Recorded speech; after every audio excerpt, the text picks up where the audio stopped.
A paz de Cristo, queridos, pela graça e pela misericórdia do Senhor, mais uma vez nós estamos no nosso canal para trazermos aos professores, alunos da EBD e amantes das Escrituras mais um subsídio da Escola Bíblica Dominical.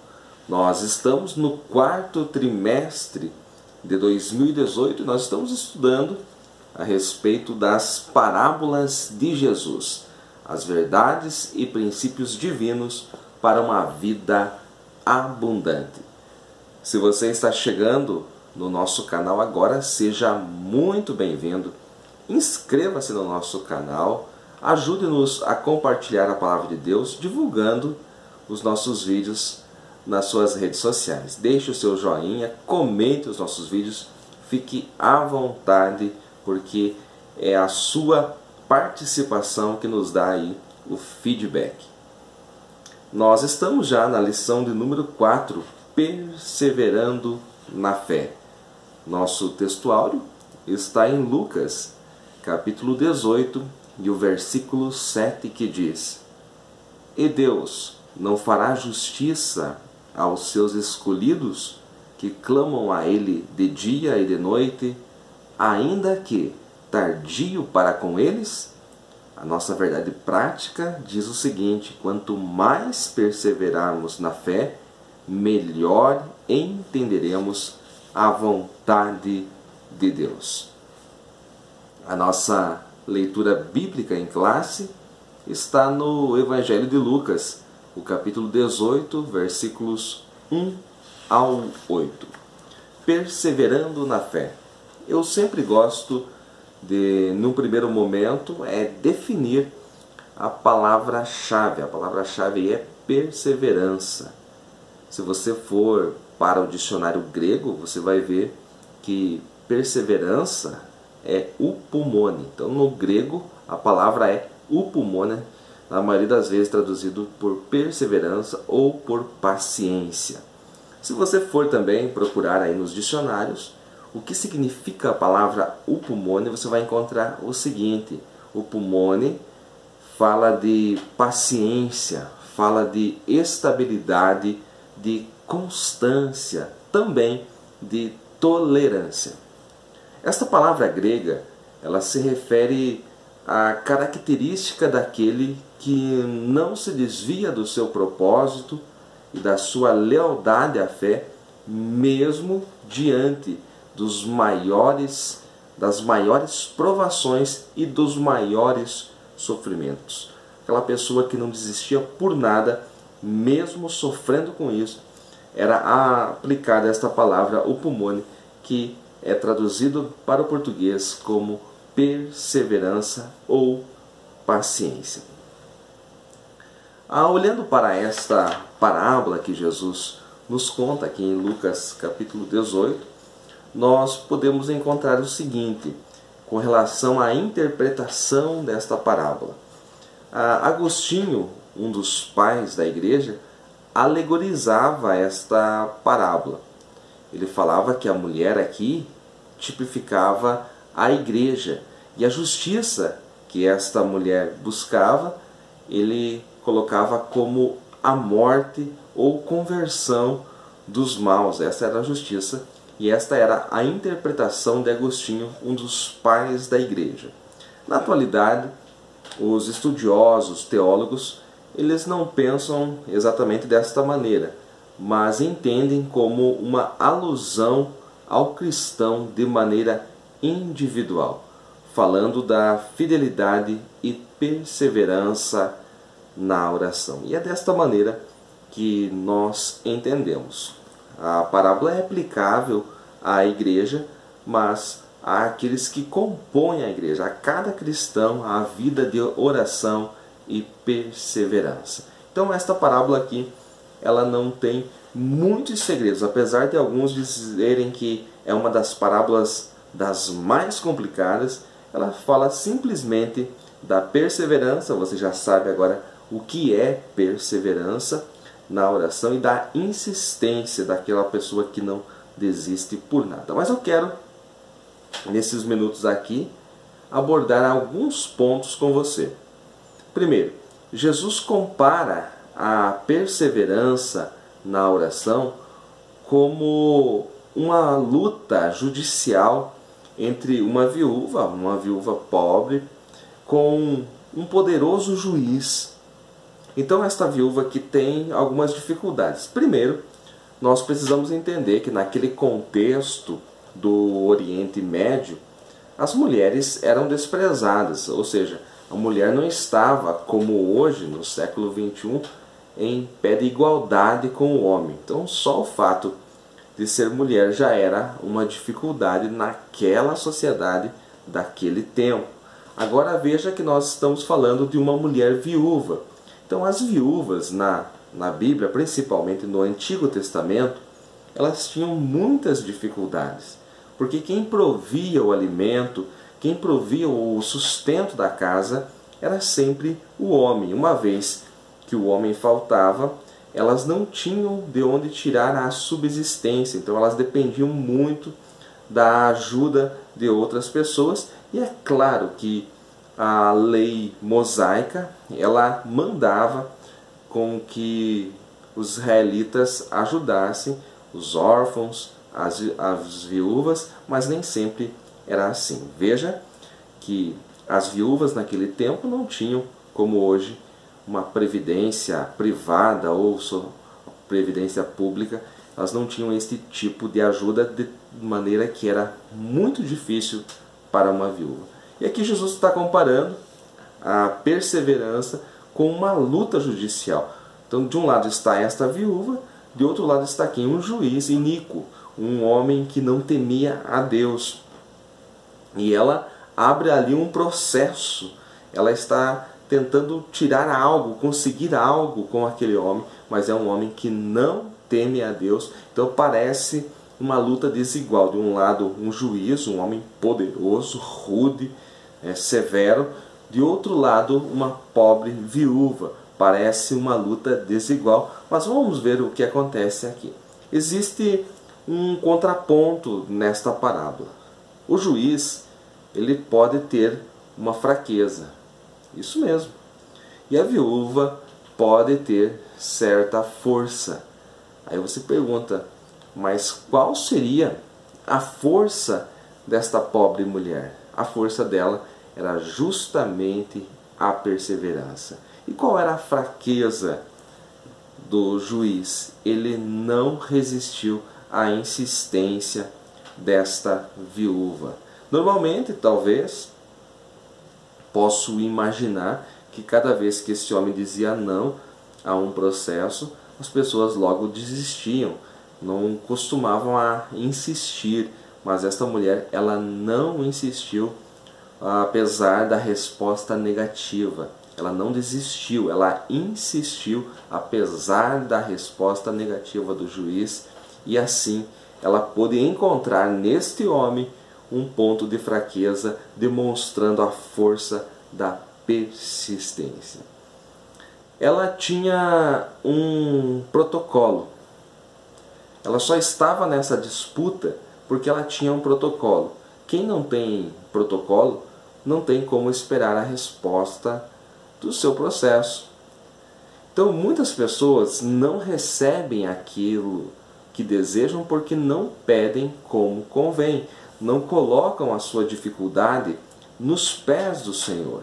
Então essas pessoas estão esperando que Deus faça algo, mas não estão clamando a Ele, não estão insistindo, não estão fazendo aquilo que deveriam fazer. E esperam, sonham com algo que possa acontecer e isto nunca acontece. Então, para conseguir ganhar este processo, tem que ter um protocolo. Ela tinha um protocolo, ela estava sempre insistindo. Qual é a palavra que eu trago aqui para você e que você pode levar aí para os seus alunos? Ensine os seus alunos e comece você também a orar. O hábito da oração. Eu sei que é muito difícil nos dias que nós estamos vivendo. As pessoas trabalham, as pessoas estudam, alguns trabalham em 2 empregos, final de semana uma correria, é muito difícil, mas tire um momento de oração. Aqui na nossa classe nós decidimos fazer um momento de oração antes da aula, diminuímos um pouquinho alguns minutinhos o tempo da aula e começamos uma oração no início da aula, para que nós não apenas possamos falar de oração, mas que possamos praticar a oração, porque só ganha o processo quem tem um protocolo, quem está buscando ao Senhor, quem tem crédito com o Senhor através da oração. O relacionamento com o Senhor só se dá através da oração, e esta é a lição principal desta lição. Olha só algo interessante que eu trago aqui para vocês. O tempo da espera é preparação e lapidação. Talvez você já esteja orando, você diga: professor Márcio, já tenho feito isso e muito, mas a resposta parece que não vem. Este tempo de espera é o tempo da preparação, que Deus está te preparando para aquilo que Ele vai entregar em suas mãos. É o tempo em que o diamante está sendo lapidado. É o tempo em que o ouro está sendo refinado, que Deus está tirando as impurezas. Então, não murmure, não desista, continue insistindo, persistindo, porque a tua vitória ela está chegando. Então não desista. Esse tempo da espera é o tempo que Deus está te preparando para o melhor, te dando capacidade de suportar aquilo que Ele vai colocar em suas mãos. É o tempo que Ele está te lapidando. Receba esta palavra em nome de Jesus. Em Lucas, capítulo 18 e versículo 8, nós temos um versículo aqui que, segundo os estudiosos, é um pouco difícil, mas eu quero trazer uma aplicação aqui simples. Digo-vos que depressa lhes fará justiça. Quando, porém, vier o Filho do Homem, porventura achará fé na terra? Sem nós analisarmos aqui a questão escatológica deste versículo, quero apenas falar um pouquinho aí a respeito da fé. O que é a fé nesta parábola? A fé é o canal por onde flui a resposta do Senhor. Então não adianta Deus estar de um lado, você está de outro, se não houver um canal por onde flui a comunicação, por onde Deus vai enviar a resposta. Este canal se chama fé. Sem fé é impossível agradar a Deus. Sem fé a nossa oração não chega até o trono de Deus. E sem fé a resposta não vem. Então entenda a fé como algo imprescindível neste processo. Alguns princípios que nós aprendemos nesta lição. O primeiro deles é que Deus é bom. Não importa o que esteja acontecendo com você, não importa o que esteja acontecendo ao seu redor, Deus é sempre bom. Porque de um lado está um juiz iníquo, um homem que não teme a Deus. Aí Jesus está falando: imagine, se este homem, mesmo não temendo a Deus, ele decide atender a viúva por causa da insistência dela, imagine então o vosso Pai que está nos céus, que é um Deus cheio de amor, que é um Deus longânimo, que é um Deus bom. Então o primeiro princípio desta lição: entenda e creia que Deus é bom em todo o tempo. O segundo princípio é que Deus é justo. Os homens podem falhar com você, a justiça aqui da terra pode errar, mas Deus é justo. Esta é a palavra de Abraão ao Senhor: acaso não fará justiça o juiz de toda a terra? Porque Abraão conhecia o Senhor e sabia que a sua justiça não falhava, que jamais ele ia punir o inocente. Este era o clamor de Abraão, e a nossa certeza deve ser esta, a mesma certeza do patriarca Abraão, que Deus é justo. Eu tenho em mente aqui Tiago, capítulo 4 e versículo 12, onde a palavra de Deus fala que há um só legislador, há um só juiz, e este juiz é o Senhor. Então, segundo princípio, Deus é justo. Terceiro princípio, Deus responde. Deus não falha. Deus pode até estar em silêncio nesta tua causa, naquilo que você está pedindo, mas Deus é vivo. Deus responde. O nosso Senhor Jesus Cristo, aquele a quem servimos, ele esteve na sepultura. Ele morreu, esteve na sepultura, mas ressuscitou ao terceiro dia. Ele é vivo. Então, se ele é vivo, ele responde às nossas orações. Para finalizar esta pré-aula, quero deixar aqui 2 textos para vocês. O primeiro está em Provérbios, capítulo 25, versículo 15. Provérbios 25 e 15.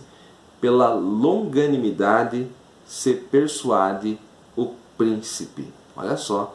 Pela longanimidade se persuade o príncipe, e a língua branda amolece até os ossos. Então veja só esse versículo que você pode usar aí na sua aula no domingo. Outro texto, e com este eu finalizo esta pré-aula, está em 2 Pedro, capítulo 3, versículos 4 até o 13. Mas eu gostaria de ler aqui a partir do versículo 8, diz assim: Mas amados, não ignoreis uma coisa, que um dia para o Senhor é como 1000 anos, e 1000 anos como um dia. Então parece que está demorando, mas olha só o tempo para o Senhor. O texto continua e diz: o Senhor não retarda a sua promessa. Vou repetir. O Senhor não retarda a sua promessa, ainda que alguns a tenham por tardia, mas é longânimo para conosco, não querendo que alguns se percam, senão que todos venham a arrepender-se. Mas o dia do Senhor virá como ladrão de noite, no qual os céus passarão com grande estrondo, e os elementos ardendo se desfarão, e a terra e as obras que nela há se queimarão. Havendo, pois, de perecer todas essas coisas, que pessoas vos convém ser em santo trabalho e piedade? Versículo de número 12. Aguardando e apressando-vos para a vinda do dia de Deus, em que os céus em fogo se desfarão e os elementos ardendo se fundirão, mas nós, segundo a sua promessa, aguardamos novos céus e nova terra, em que habita a justiça. O apóstolo Pedro escreve esta palavra aos crentes, porque alguns já estavam tendo Deus por tardio, que o Senhor estava demorando, mas Deus não retarda aquilo que Ele prometeu. Que esta palavra sirva de ânimo, de alento para você, que você tenha uma ótima aula em nome de Jesus.